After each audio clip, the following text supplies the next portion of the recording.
खरं तर मागच्या काळामध्ये 10-10, 12-12 लाख संजय राऊतांचे 12 लाख रुपयांच्या विषयावरून त्यांची ईडीची इन्क्वायरी झाली. त्यांना 100 दिवस जेलमध्ये ठेवलेलं. आणि जर एखाद्या विश्रामगृहामध्ये, आता आम्ही इथं विश्रामगृहात आहोत, 1.5 2 कोटी रुपये एका रूममध्ये राहत असतील, तर जो त्या रूममध्ये ज्याच्या नावाची रूम आहे, तिथले अधिकारी कोण आहे, आणि मला असं वाटतं एवढी जर रक्कम एकत्र कुठे होत असेल तर त्याची ताबडतोब कारवाई झाली पाहिजे, अटक झाली पाहिजे.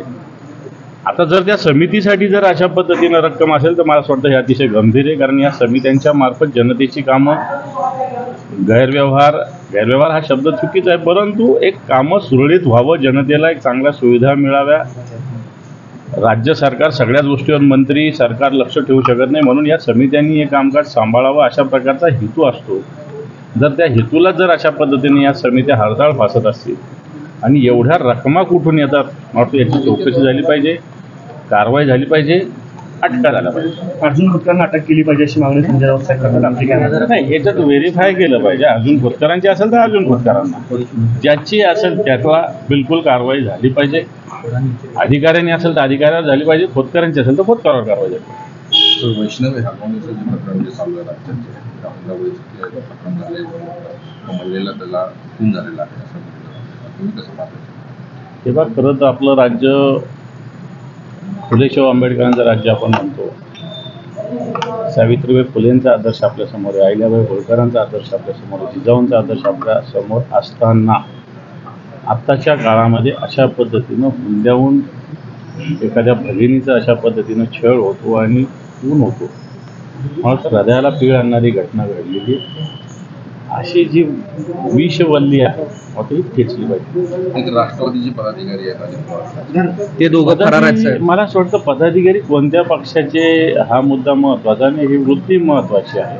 कोणी कोणत्या पक्षाचा पदाधिकारी म्हणून तो पक्ष कसा असतो असं मानायची काही आवश्यकता नाही. फक्त जी व्यक्ती असेल त्याच्यावर कारवाई झाली पाहिजे. खरं तर अनिल परबांनी ठाकरे बंधूंना एकत्र येण्यासाठी पुन्हा एकदा सकारात्मक प्रतिसाद दिलेला आहे, दरवाजे खुले असल्याचं सांगितलेलं आहे. आपण कशा पद्धतीनं पाहताय? कशा पद्धतीने अनिल परब आणि आम्ही एकच आहोत. उद्धवजी ठाकरे साहेबांनी राजसाहेबांच्या बोलल्यानंतर त्याला सकारात्मक हात पुढे केला आहे. आता पुढचं पाऊल राजसाहेबांना उचलायचं आहे. खरं तर वैष्णवी हागवणे जो प्रकरण आहे त्या लग्नामध्ये हुंड्याची कारची चावी देताना अजित पवारांचा फोटो व्हायरल होतोय. अजित पवारांच्या हस्ते फॉर्च्युनर कार दिली असा फोटो व्हायरल होतोय. हे अजित पवारांच्या हस्ते दिले. आता इथं मी आलो, माझ्या हस्ते कोणाला काय दिलं तर मी थोडी दोषी असतो. त्यामुळे मी त्या विषयात नाही जात. मला याच्यात राजकारण काही इंटरेस्ट नाही. अजितदादा असेल, त्यांचा पक्ष असेल, याच्याशी काही घेणं नाही. पण अशा पद्धतीनं हुंड्यासाठी आताच्या काळामध्ये एवढा पुढारलेला जग असताना, समाज असताना, सगळं संपन्न असताना जर एका भगिनीचा छळ होतो, खून होतो, तर ती खेचलीच पाहिजे. हीच भूमिका आमची. चावी कोणी दिली लग्नामध्ये? आता आम्ही आलो, आमच्या हाताने हे द्या म्हणतो, म्हणून ते अजितदादा तरी दोषी असं त्याला मानतो. मला हे राजकारणात मला काही इंटरेस्ट. साहेब, हेरगिरीच्या प्रकरणामध्ये ज्योतीला अटक केलेलं आहे. थोडं अशी माहिती समोर येते की त्याच्या रडारवर मुंबई होती. ज्योती हिंदू आहे का मुसलमान आहे? आडनावाने तर हिंदू वाटते. हेच मला म्हणायचं की याचा अर्थ ज्या पद्धतीनं राजकारण मधल्या काळात होत होतं, अशा पद्धतीनं दहशतवादाला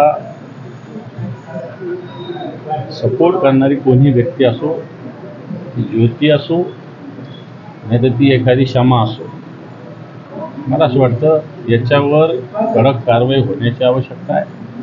सरकारची गुप्तचर यंत्रणा झोपलेली का? एक महिला यूट्यूबर व्यवसाय करणारी पाकिस्तानी दूतावासात जाती, पाकिस्तानमध्ये जातं, तिथं पाकिस्तानमध्ये तिला VIP ट्रीटमेंट मिळते, पाकिस्तानच्या वेगवेगळ्या मंत्र्यांशी भेटते.